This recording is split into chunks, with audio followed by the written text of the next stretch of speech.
3931908396. Alfredo Jalife Rame es especialista en geopolítica y vamos a platicar con él. Hospital AIR presenta La Entrevista con Emanuel Civilla. La Entrevista.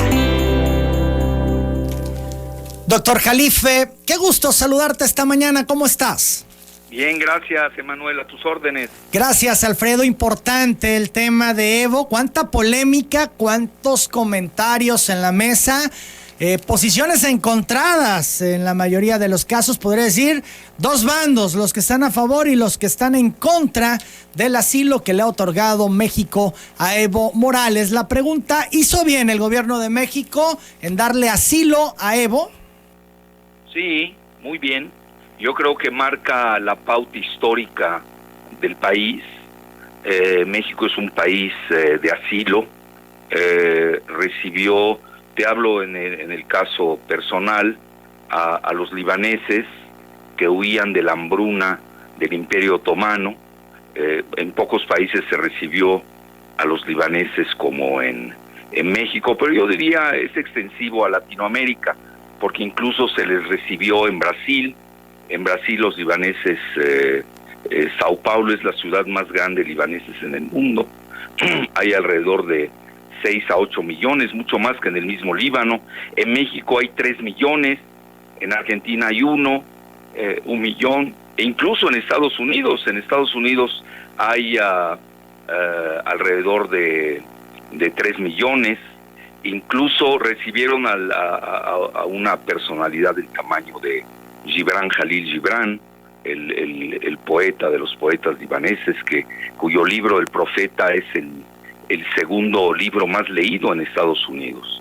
Y México igual, cuando Lázaro Cárdenas recibió a los refugiados republicanos que huían del franquismo, y hay que decirlo, fue una inyección de savia y de sabiduría que le dio al país, porque muchos hijos y nietos de republicanos pues forman parte del establishment y de la intelectualidad mexicana. Es muy común México. Mira, lo que pasa, lo que está en juego, más que nada y detrás de estas posturas que tú llamas encontradas, pues sí, la gente tiene derecho a manifestarse a favor o en contra, pero México está siguiendo su política tradicional de no meterse en ejes. Incluso ya ves que el presidente Maduro de Venezuela instaba a crear un eje paralelo entre Argentina y México, específicamente con nombres, ¿no? Porque si no ponen unos nombres, pues no se entiende si es un eje de derecha, de izquierda, que son ya terminajos muy superados. Estamos en el siglo XXI y seguimos usando términos ya caducos del siglo de la Revolución Francesa, de la bipolaridad de Estados Unidos, URSS, cuando hoy el mundo se está disputando entre globalistas y nacionalistas, e incluso se va a ir a una dicotomía en inteligencia artificial entre los que sigan a China y los que sigan a Estados Unidos. Ahora bien, por lo que he leído, yo no tengo datos confidenciales, el presidente de Argentina electo, Alberto Fernández, fue el que instó y sugirió al presidente Andrés Manuel López Obrador de recibir a Evo. Lo lógico, porque Bolivia tiene frontera con Argentina. Yo incluso he vivido un mes en la frontera de Bolivia con Argentina, en la región de Tarija, que es muy rica en gas, antes de que Evo fuera presidente. A mí me tocó un presidente neoliberal en Bolivia que quería privatizar el agua de lluvia. ¿Escuchaste bien? El agua de lluvia, y esto, aunque no lo crean, fue lo que contribuyó a la erupción de la revuelta indígena, porque imagínate que les hubieran obligado a pagar el agua. Tenía una relación excelente con Fox, ese presidente, me acuerdo muy bien cuando estuve ahí, pero la lógica era que lo hubiera recibido Argentina. ¿Por qué no lo recibe Argentina? Porque todavía no llega Alberto Fernández y al parecer, por lo que he leído en la prensa argentina, más que en la mexicana, que está en México está muy balcanizada, porque ya sabes, la mayor parte de los medios escritos todavía siguen en manos del viejo régimen y defienden sus intereses. Y mientras tanto, yo diría, en lo que inicia como nuevo régimen, pues está muy fuerte en las redes sociales, sobre todo en YouTube, y en algunas estaciones puntuales y uno que otro periódico. Y en las mañaneras, obviamente. Entonces, a instancias del presidente electo, parece ser que el presidente de México aceptó el asilo político al presidente depuesto por el golpe militar, policíaco incluso. Imagínate, hoy los policías se levantaron también con bendición militar y mediática. Si uno ve bien, tomaron las radiodifusoras, así que cuídate, Manuel, prepárate, no te vayan a hacer algo ahí los golpistas de México, Bueno, a lo que quiero llegar es de que fue una decisión soberana del país. El Ejecutivo tiene el derecho de tomar decisiones. Te lo pongo en contrapunto a la manera, yo diría hasta majadera, de Fox, cuando le dijo a Fidel Castro, que en la época de la Guerra Fría pues era un gigante. Ahí tienes que analizar la situación en términos geopolíticos y no de partidismos. Le dijo pues que se largara, ¿no? Que no es lo común en México. El famoso come si te vas, ¿no? Sí, el famoso, y pues, eso es Fox, ¿no?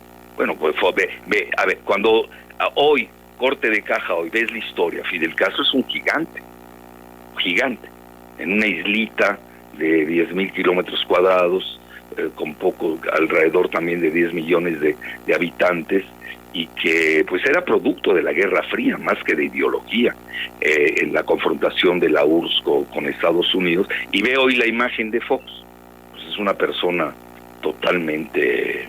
Es un caso clínico psiquiátrico, ¿no? Oye, Alfredo. Hay que ser genios para darte cuenta de ello. Entonces, mira, hoy qué está pasando en México... Pero a ver un momento, es que es importante, te pregunte, porque son argumentos que ponen en la mesa distintos actores. Sí. Dicen es una incongruencia del presidente López Obrador, que dice se va a mantener al margen, tú decías, fuera de los ejes, pero al margen de todas las cuestiones que tengan que ver con algún tipo de posición o intervención con los demás países. Sin embargo, consideran que toma postura al momento de recibir a Evo, incluso de echarles flores. Dice que fue un buen gobernante, cuando todos los demás que lo señalan dicen Evo dictador. Mira, en Bolivia él se ha elegido Evo, esa es la realidad, nos guste o no. Ahora quizás se pueda, mira, quiero conceder de que, mira, no puede ser dictador alguien que fue elegido. En esta cuarta ocasión, vamos a suponer que haya controversia. Mira, ya hay documentos muy fidedignos, que obviamente estos no llegan a la opinión pública. Ya se estaba preparando el golpe de Estado en Bolivia, porque mira, Bolivia, ¿qué hay detrás? Hay que ver eso. Yo me dedico a la geopolítica y no me dedico ahí a los matraqueros que tiene cada partido. Por ejemplo, tú ves al PAN, es un partido de matraqueros. No tiene, hablan más de la cuenta. En las urnas demostraron que no son bien aceptados por la mayoría de la población mexicana. Perdieron aplastantemente el 1 de julio y quieren recuperar con las matracas y sus medios del viejo régimen, en especial conducidos por Televisa, todos sus locutores que ya conocemos, el Loretito, el Loretote, los Krause, los Aguilar Camín, el Castañeda Goodman, etcétera, etcétera, que son entreguistas a Estados Unidos, y también el Reforma, que deforma y desinforma. Bueno, está bien, hay gente que le gusta eso, que lo siga. Aquí lo que vale es quién ganó el 1 de julio. Y ahora lo quieren con un aplastante triunfo de 63%. Que además a mi juicio le quitaron hasta 7 puntos a Andrés Manuel. Pero dejémoslo ahí. Aquí, ¿qué es lo que vale? Lo que están haciendo es tratar de ganar con estos medios lo que perdieron el 1 de julio. Esa es la realidad, pero es un acto soberano del Ejecutivo. No gusta, bueno, para eso está el Congreso, pues que lo tumbe, ¿no? Pero no es una incongruencia, había ya dicho... va a gobernar el Reforma y Televisa, bueno, pues ya que renuncie Andrés Manuel, ¿no? Pero había dicho que no intervendría. Ya mal gobernaron, no los quiere el país. Que no se metería, que no fijaría posición, que no tomaría partido, y de alguna manera toma partido, aceptando a Evo. No, es un asilo político. Mira, pero México también tiene excelentes relaciones con Trump, que es el que fomenta el golpe de Estado en Bolivia. ¿De qué estamos hablando? Ese es un acto, quizás hasta Estados Unidos se lo pidió, no lo sabemos. Es decir, con Estados Unidos tenemos que mantener la mejor relación, porque primero tenemos a 55 millones de mexicanos ahí. Dependemos, nos guste o no, porque a ellos nos orillaron todas las políticas neoliberales, dependemos totalmente de Estados Unidos. Yo no veo que haya roto las relaciones de Estados Unidos con México debido al asilo de Evo Morales. Ahora, ¿qué hay detrás? El litio. Mira, un mes y medio antes estuvo la hija de Trump, Ivanka, en la frontera de Bolivia que se llama Jujuy, y ahí hay grandes zonas de litio de Argentina, se llama el Triángulo de Litio, que está la mayor reserva de litio del mundo la tiene Bolivia. Luego sigue Chile y Argentina, se llama el Triángulo del Litio. Bueno, ¿para qué sirve el litio? Bueno, pues es la lucha del siglo XXI, porque va a servir para los smartphones, la revolución de los smartphones, los teléfonos inteligentes, y nada menos que para los carros eléctricos, baterías a base de litio. Si tú ves el mes pasado, Bolivia dio el gran salto cuántico de lanzar un carro eléctrico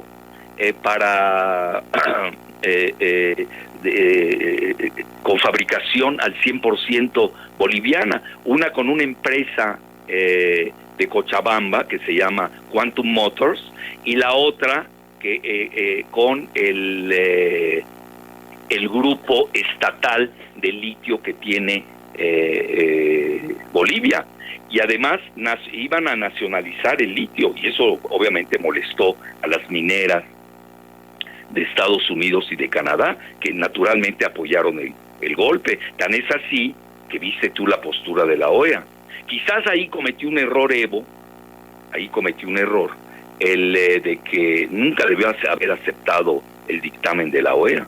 Pues, era obvio que la OEA iba a estar en contra de él. Es un golpe catalizado de entrada por la OEA. Ahora, ¿qué es la OEA? Bueno, Almagro es un pobre diablo, es el Fox de la OEA, recibe órdenes de Estados Unidos. La sede de la OEA está en Washington. El 60% del presupuesto de la OEA se lo da a Estados Unidos. Pues dime de quién recibe órdenes. Entonces, mira, aquí lo que hay que ver, yo quiero confinarlo más, porque ya está muy claro el análisis geopolítico a dónde va.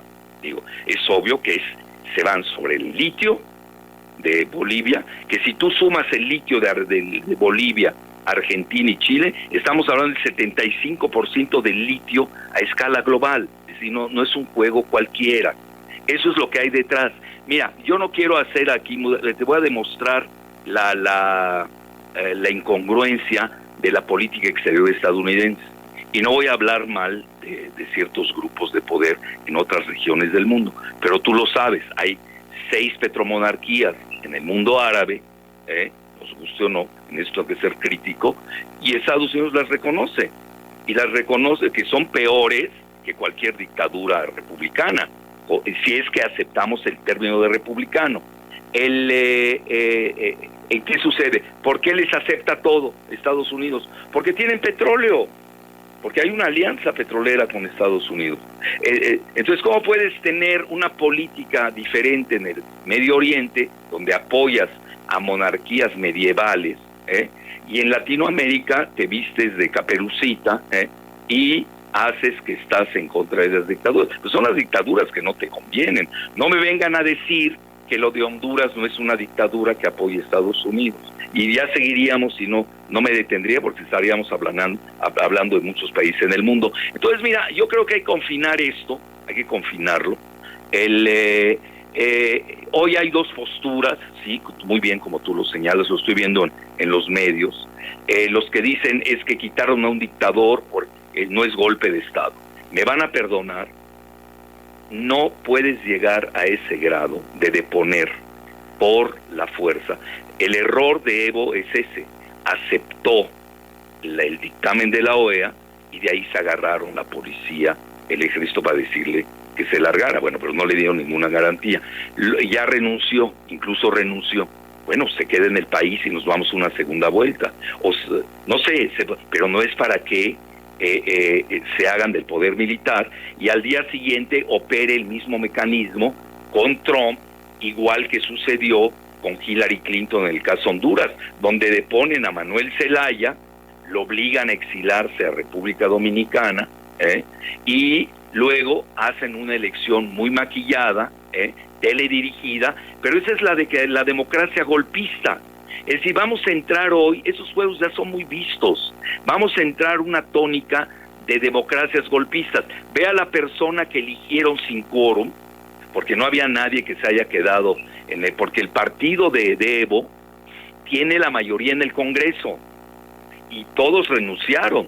Entonces realmente pues no había quórum, escogieron a una X de quinta ahí, presidenta, que se llama Janine Áñez, que ya ves todo su discurso, ¿no? Medieval, muy racista en contra de los indígenas, acusa que son satánicos, que tienen ya un discurso que ni en la Santa Inquisición escuchamos, muy del medioevo, incluso llevando la Biblia como estandarte evangelista, porque ahí hay un grupo importante de evangelistas en Bolivia, el 20%, y lo usan precisamente como bandera. Ahora, el problema es que si es real el 46% o el 40% que obtuvo Evo Morales, oye, pues estamos viendo por lo que vimos ayer, no le están aceptando, no están aceptando la imposición de esta presidenta que quiere hacer elecciones expeditas, pues evidentemente para aplicar el modelo de Honduras. Pero ahí yo veo que se están encaminando a una guerra civil o a una ingobernabilidad. Fíjate, grave lo que dices, sí, Alfredo Jalife, porque Evo ayer decía que está dispuesto a volver a Bolivia para generar una pacificación y con ello regresar la tranquilidad al pueblo boliviano. ¿Ves el escenario? ¿Crees que Evo pueda regresar a su país? Bueno, mucho depende de los militares, Mira, si tú me preguntas ya en términos ejecutivos de management, cuando tú llegas a una situación aquí, quiere decir que el mismo Evo Morales cometió errores, que los tiene que revisar. Uno de ellos es de que sí se agarraron de su cuarta postulación o su cuarta reelección, habiendo tenido un referéndum en su contra. Eso no leyó bien, quizás, que se iban a agarrar de ellos sus enemigos, que son numerosos, sobre todo en la región de Santa Cruz. Yo conozco muy bien Bolivia, he viajado 1000 veces ahí. En la región de Santa Cruz, donde incluso hay núcleos fascistas que vienen de Croacia, literalmente nazis. Es decir, no creo que estoy usando términos despectivos, es real eso. Y obviamente hay un gran desprecio por los indígenas.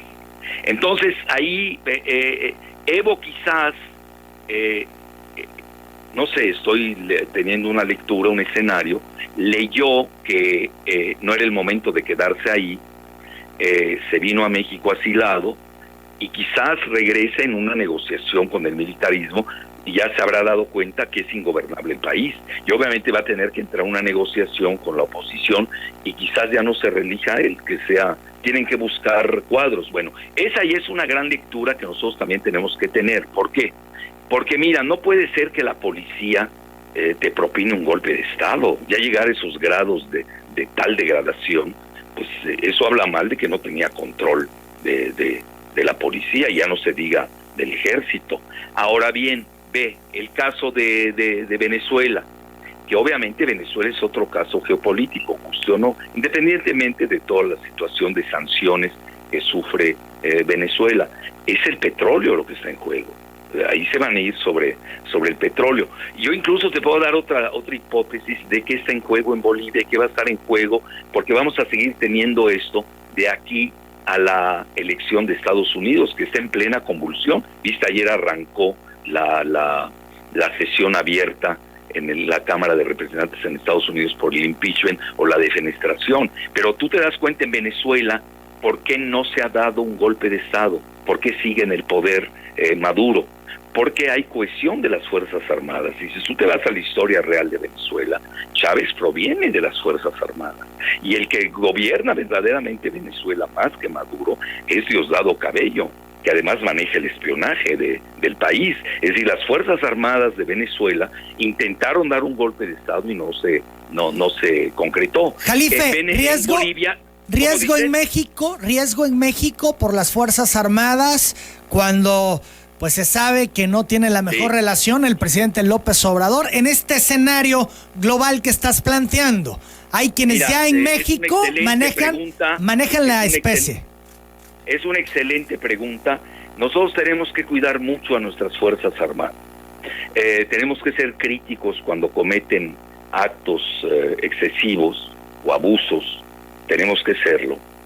Mira, tienes que tener una justicia que se aplique en forma simétrica y no asimétrica. No veo hoy en el mundo de hoy, te lo digo abiertamente, el mundo de hoy está yendo una gran remilitarización. Eso es una realidad.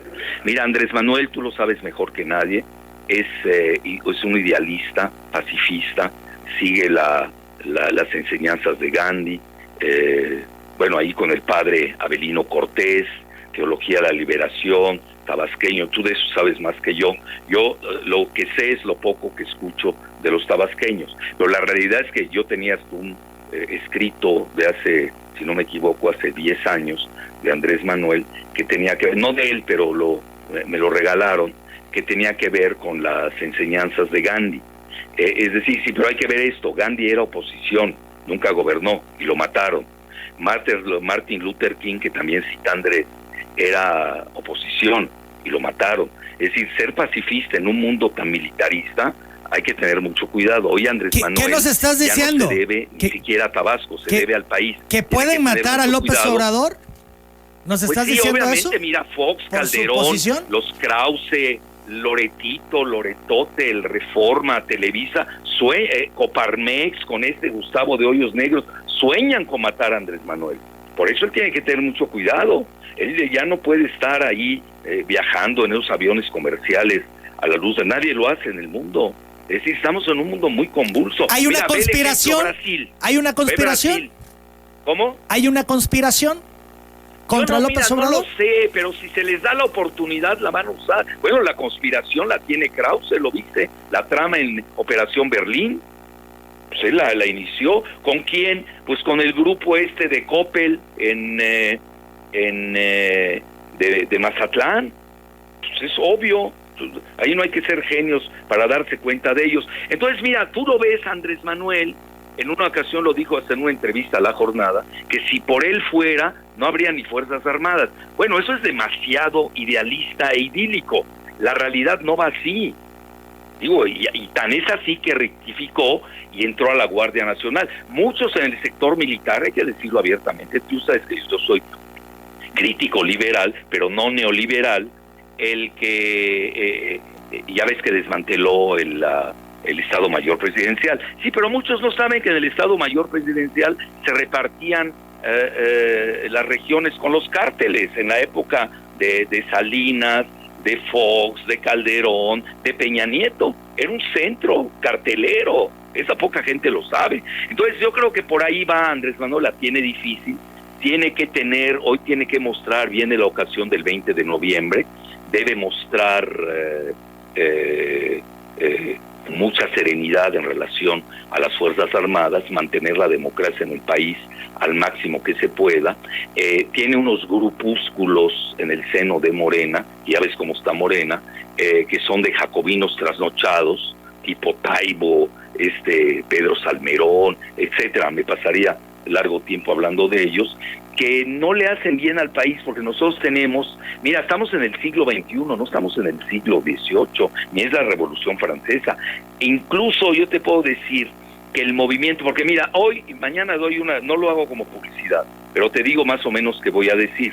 Mañana tengo una conferencia magistral en el principal Congreso Estatal de México, que es en el Estado de México. Lo digo que es el principal porque tiene el mayor número de votos en el país, y ahí imparto a mediodía una conferencia magistral, y voy a llevar 2 ejes de mi ponencia, te las adelanto.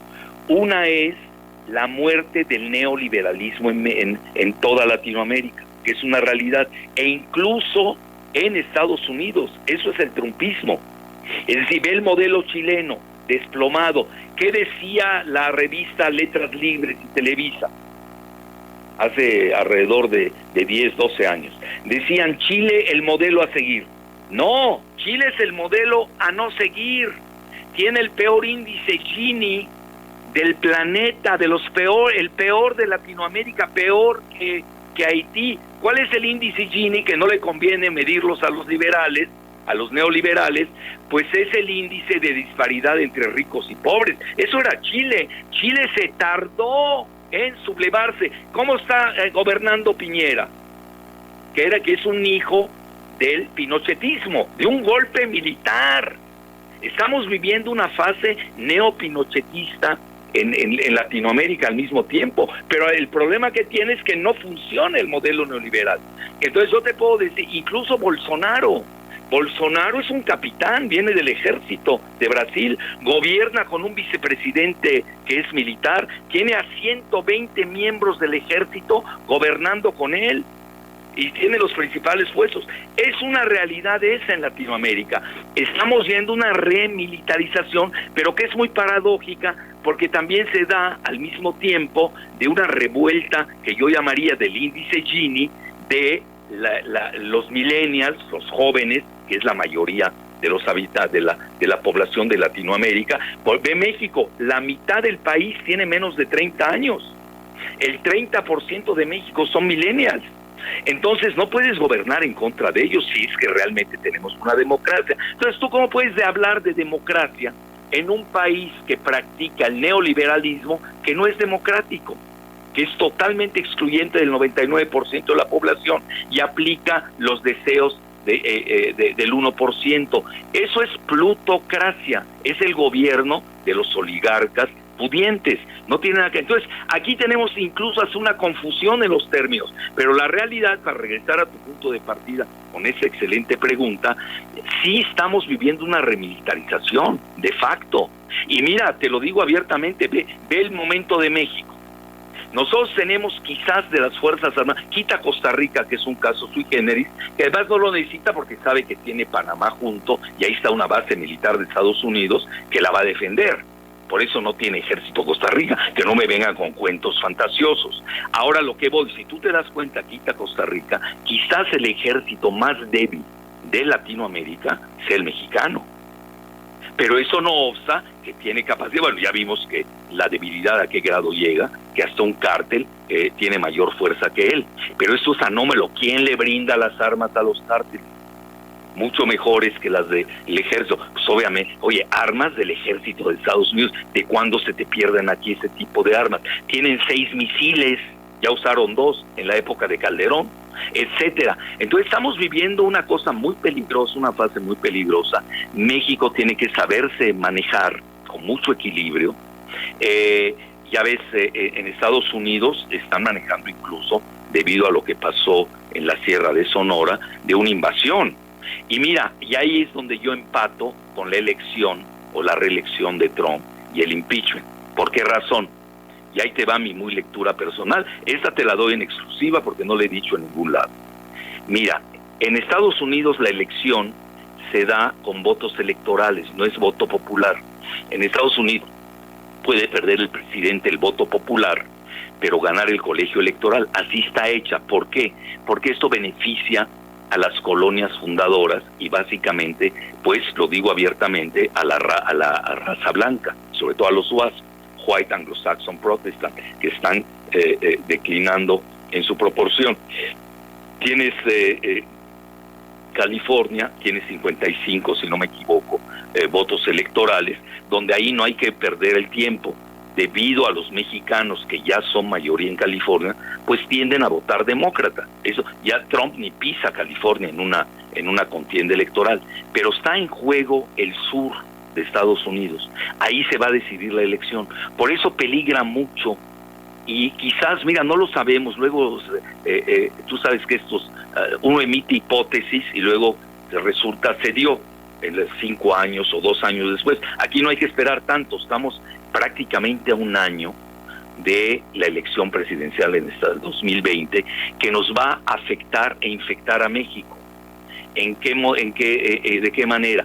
Mira, hay en juego 2 estados sobre todo que tienen mucho que ver en la elección. Uno es Texas, que tiene 38 votos electorales, y Florida, que tiene 29 votos electorales. Va a decir, bueno, ¿eso qué tiene que ver con Bolivia?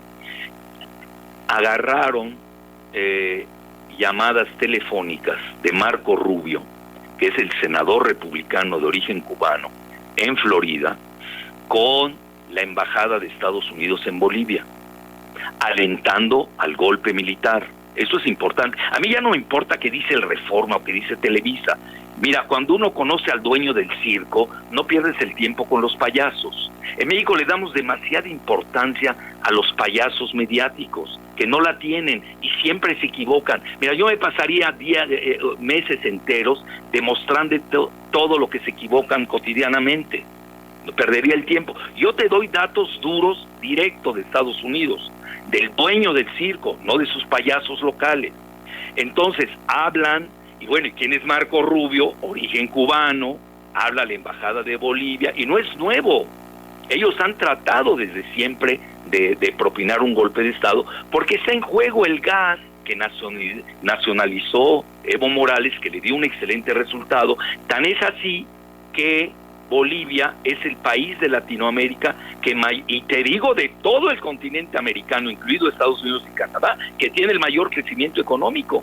Estás hablando de un promedio de 5.5% al año, que ya lo sueñan en México, Jalife, ya lo soñarían en Estados Unidos y hasta en Canadá. Oye, ya no se diga en Chile. Oye, entonces a lo que voy, viene la llamada telefónica alentando, y luego tienes la otra de Ted Cruz, senador republicano por Texas, es trumpiano a morir. Entonces ahí tienes ya también que se complica con el impeachment, con la reelección, y nosotros tenemos que estar muy alertas en el norte de México, donde ya hay voces, una persona muy cercana al presidente Trump, como es el senador Lindsey Graham, que dice, México está peor que Siria. Bueno, ya es demencial, pero estamos en una época electorera, no hay que tomar muy en serio. Aquí el problema de la oposición mexicana, que no existe por desgracia, porque ni es racional, ni es responsable, pues nada más ve el oso que armó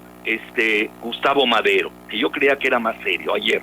Quería golpear a la tabasqueña, a la presidenta del Senado en turno, ¿viste, no? ¿Viste las fotos? Sí, claro. Sí. Ah, bueno, imagínate a qué niveles ya nos degradan, pero es que ellos ya traen línea. Mira, desgraciadamente el PAN es el partido instrumental de Estados Unidos de toda la vida, no es nada nuevo. Alfredo, diciendo. Y ahora ¿a qué quiero llegar? Cuando dice Marco Cortés, que es un contadorcito de quinta, que apenas si le funciona una neurona, donde comenta hay que armar un desmadre. Es lo que están buscando, están creando. Mira, es muy peligroso, yo veo muy peligroso lo que pasó ayer en el Santier, mejor dicho, en el Senado, porque ya empiezan a experimentar con la palabrita fraude electoral, que les dio resultado, nos guste o no, en Bolivia. Tan dio resultado que el ejército lo usó como arma para deponer a un presidente e imponer a una presidenta totalmente espuria. Jalife. Quórum tuvo en el Senado. Alfredo Jalife. Sí. Me tengo que ir ya a una pausa, estoy retrasadísimo Sí. en los tiempos. Siempre es interesante conocer tu opinión de todos estos temas. Yo quedo agradecido y por supuesto te emplazo para más adelante volver a hacer un enlace. Gracias, un placer, abrazo. Gracias. Saludo a mis ya casi paisanos tabasqueños y tabasqueñas, paisanas. Te agradezco mucho, Alfredo. Buenos días. Gracias. El doctor Alfredo Jalife Rame, especialista en geopolítica, siempre interesante. Tengo ya prácticamente desfasado el programa. Son las 8 de la mañana, 24 minutos. Vamos a la pausa, volvemos. La cuarta transformación en México ya arrancó. Y hemos empezado pronto y bien.